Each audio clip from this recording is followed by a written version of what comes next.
আপুনি যিবিলাক food blogging কৰে বা যিবিলাক আপুনি ডিছেছ হেৰি কৰে সেইটো আপুনি কেনেকৈ চুজ কৰে যে আজি মই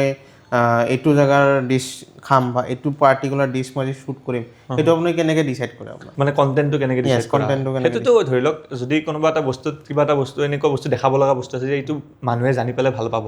তেতিয়া সেইটোৱে ফাৰ্ষ্ট কথা সেনেকৈ চুজ কৰা হয় দেন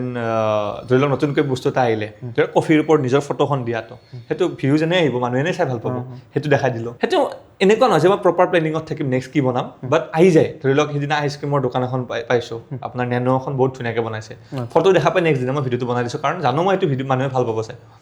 তো সেনেকৈ চুজ কৰা যায় বা ধৰি লওক এতিয়াতো বেছিভাগতো ভিডিঅ'বিলাকত গাহৰিটোৱে বেছিকৈ চলে কাৰণ সেইটো বস্তু মানুহে চাইও ভাল পায়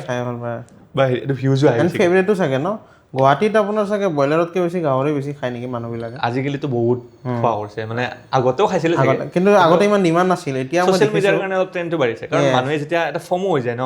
যে গাহৰি চবে যেতিয়া গাহৰি কৰি থাকে নোখোৱা মানুহ এজনৰো এনেকুৱা হয় যে সঁচাকৈ মজা নেকি তেনে এদিন খাই ভাল লাগি যায় আৰু এডিক্টিভ হৈ যায় বস্তুটো 20 লাখ আৰু 50 লাখ মানে আপুনি যদি ৰেষ্টুৰেণ্ট খুলিব বিচাৰে ৰেষ্টুৰেণ্ট হওক বা ফুড ছেক্টৰত যদি সোমাব বিচাৰোঁ